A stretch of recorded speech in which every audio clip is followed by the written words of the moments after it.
Is this the beginning of the future of film photography? Hello guys, welcome back to the channel. Today we are looking at the brand new Rollei 35AF, a brand new film camera you can actually pre-order right now. And as far as I know, I think shipping starts in October 2024. In this video, I'll be walking through what's good about it and why this camera might not be for everyone. Plus, I'll explain why this is such a big deal and what it could mean for the future of film photography. We've also got an interview with the mastermind behind the camera who will talk about how this project came to be and some of the challenges they faced. And of course, we're taking the camera out into the streets to see what this little thing can really do. But wait, why did I ask if this is the future of film photography? You might be thinking, isn't this just another camera? There are already thousands of cameras on the used market out there.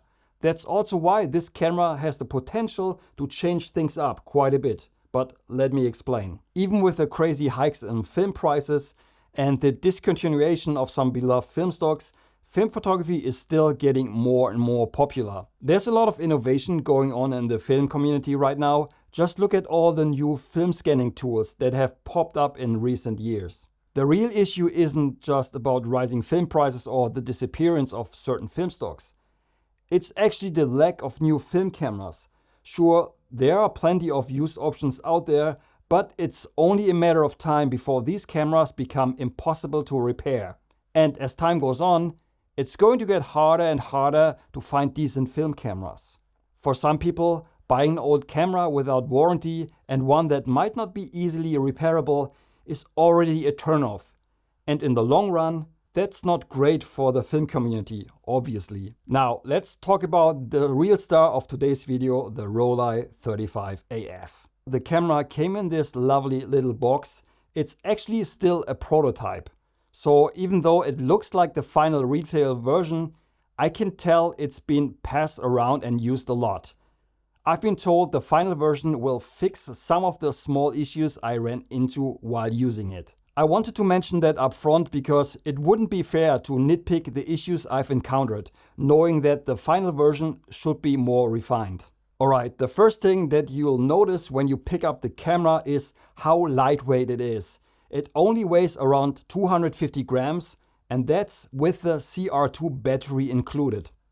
It's actually quite a bit lighter than the original Rollei 35. Despite being lightweight, it still feels really solid because most of the body is made out of metal. One of the great things about this camera is how easy it is to use. There are only a few buttons and dials, and honestly, some of them don't even serve a purpose beyond being reminders. For example, there's this wheel that's supposed to indicate whether you're shooting black and white, slide or color negative film. But on this prototype, I couldn't even turn the wheel. That might just be a quirk of the prototype though. There's also another dial that lets you set how many shots your roll or film offers. But again, that's just a visual reminder for you and doesn't actually affect the camera's functionality. Maybe there could be something more useful assigned to these dials in the future, but more on that later. On the front, you've got an aperture dial that ranges from f2.8 to f16. And another dial for shutter speeds from 1 second to 1/500th. Or you can just leave it in auto, which is a nice option to have. In auto mode, you can also over or underexpose the film by up to 2 stops. The lens is a 35mm and isn't collapsible, which to be honest I actually prefer over the original. However, it doesn't come with a filter thread, which is something I don't love. But I'm sure someone will eventually make an adapter so you'll be able to use filters. If you're wondering about that little black window in front of the camera, that's for the LiDAR autofocus. You've got to be careful not to cover it when you're shooting. Right next to it is the flash, which is small but still nice to have, especially since the camera doesn't have a hot shoe, which I would have preferred. Also on the front, there's a button that kind of looks like a power button, but it's actually the self-timer. It's super easy to use and has a built-in LED, so you can tell when the shot is about to go off. Just frame your shot, press the self-timer button, focus, press the shutter, and 10 seconds later, click, it takes the picture. On the back of the camera, you'll find the battery compartment. and a small lever you rotate upwards to manually rewind the film. The crank for that is on the bottom of the camera, just like on the original Rollei 35. Next to the viewfinder, there's two LEDs. The green one indicates autofocus status. If it's solid, the camera is in focus, but if it's blinking, the focus hasn't locked yet. This usually appears if you're too close to your subject. The minimum focusing distance is 70 centimeters, so keep that in mind. The orange LED indicates the flash status. Solid orange means the flash is ready, and if it's blinking, the flash still needs a moment to charge. The viewfinder itself is pretty small, but it gets the job done. It's not a nice one as on the Leica M, but for a compact film camera, it's what you'd expect. Now, on top of the camera, you've got the film advance lever. It's important to pull it all the way forward to advance to the next frame. You've also got the shutter button and the on-off switch, which has a few different modes. The first mode is regular shooting without flash, the second turns the flash on, and the third lets you change the ISO setting of your film. The camera reads DX codes from your film, but if there's no code, it will default back to ISO 100. The cool thing is, you can manually override the ISO. Just switch to the ISO mode, press the self-timer button on the front of the camera and toggle through the different ISOs, which are displayed on a small round OLED screen next to the power switch. That little screen is actually pretty useful. It shows how many shots you have left, whether you're in auto mode and any exposure compensation you have dialed in. When you're in manual mode, it'll let you know if your exposure is correct by displaying a plus or a minus. It works very well, and I could see this being even better if that info was also visible in the viewfinder. Now let's talk about autofocus. In general, it works really well, but I noticed that when I tried focusing on smaller subjects, the camera tend to focus on the background instead. The issue is that there's no way to check what distance the autofocus has chosen, which would be super helpful. The original Rollei 35 had scale focusing, which can be tricky if you're not used to it. I kind of wish the new Rollei 35 AF offered that as a backup in case you don't want to rely on autofocus. By the way, all the scans you're seeing throughout this video are provided by On Film Lab, a fantastic film lab in Frankfurt, Germany. If you need film processing or scanning or you just want to buy film, definitely check them out. Alright, let's load up the camera. Just like the original Rollei 35, loading the camera with film can be a little bit fiddly, but once you've done it once, it gets easier over time. The film I shot first was Kodak Gold 200, and I shot everything in automatic plus 1 EV to give the film a little bit more light. The aperture for most shots was set to f5.6. I wanted to see how the meter does in the camera, and I think overall it did a very good job.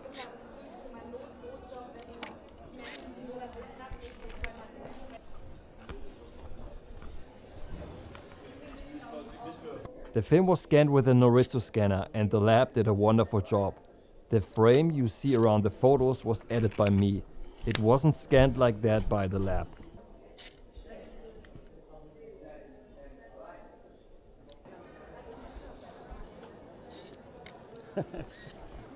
Here I used the built-in flash and it helped to freeze the subject.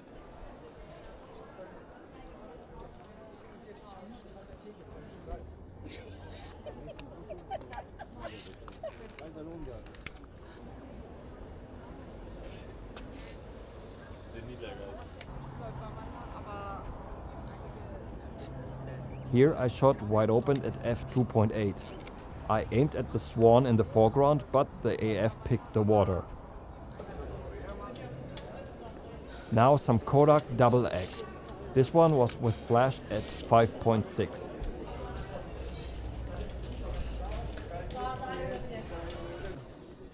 This one again with flash. I set the ISO in the camera to 200 and I let the camera choose the shutter speeds, which worked out nicely.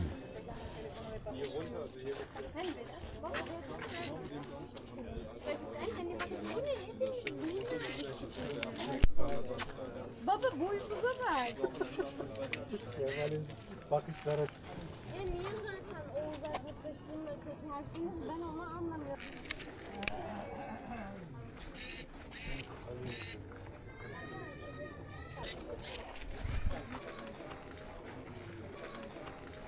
These guys were very hilarious, not sure what they were up to, but great for some candid shots.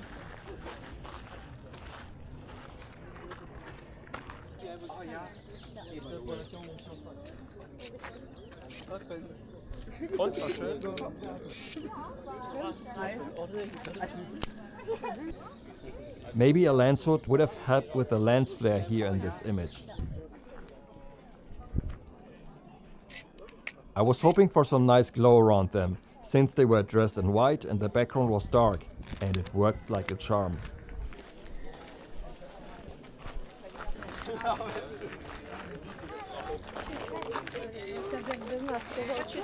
I was surprised that the focus was working on the lady walking towards me.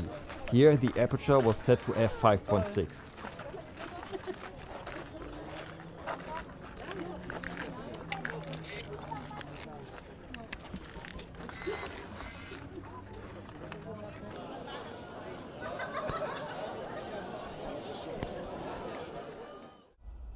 Now the question is, would I use this camera for street photography?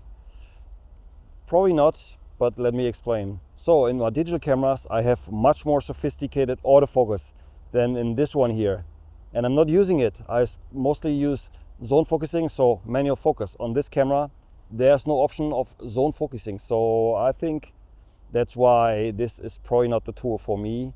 And also of course I have my M6, so I'll probably shoot that. But I think for casual shooting this is really great. Even if you want to shoot occasionally street photography, you can totally do this with this camera. But yeah, for me it's the lack of manual focus that is kind of a little bit of a deal breaker for street photography. Before we dive into what I did not like about the camera, let's take a moment to hear Gary from Mint Camera, the mastermind behind the Rollei 35AF. I had the chance to interview him earlier this year in Hong Kong. And a big shout out to my friend Daryl for helping me film this interview. So I'm Gary from Mint, and we've been making instant cameras for about a decade now. And this is our first attempt to make a film camera. The upcoming Rollei 35AF is one of the biggest projects that's going to happen this year. And we spent like 3 to 4 years, like pre-COVID, from the idea to actual execution.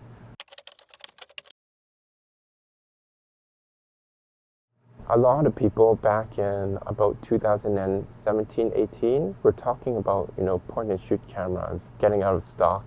And Bellamy from Japan Camera Hunter wrote this article on Petapixel, I think it was, asking camera manufacturers to remake the point and shoot camera.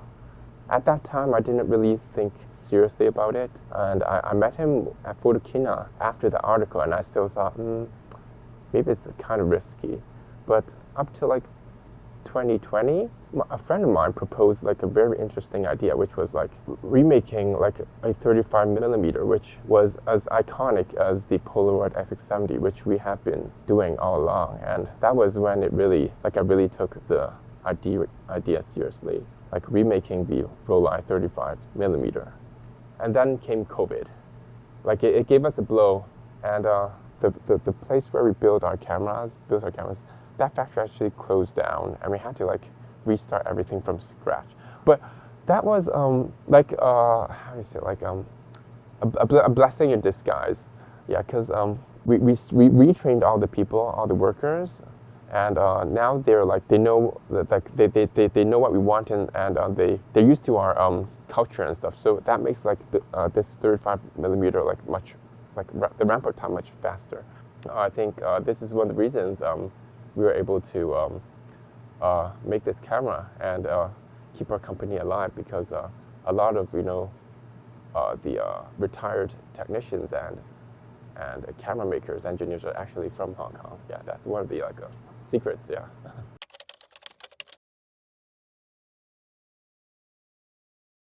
There was a couple of options back then. either like reinvent a brand new type of camera, which was like a totally new, like a mint sort of point and shoot camera. But I thought, it might be kind of difficult if we did something like that, because a lot of times when people like buy cameras, they want to buy something that they're familiar with, and I think the Rollei 35 was a very good choice. And there's one important thing about the Rollei 35 is that it's very iconic.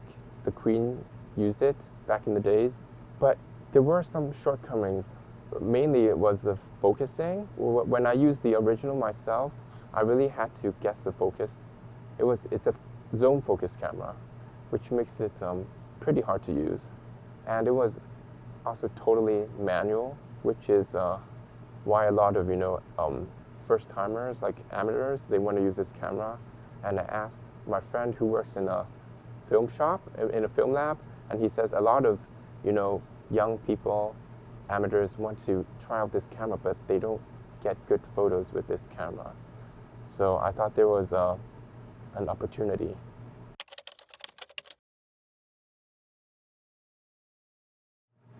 The hardest thing at the very beginning of the project was to find a autofocus module for this camera, which actually fits in this like cigarette-sized box camera.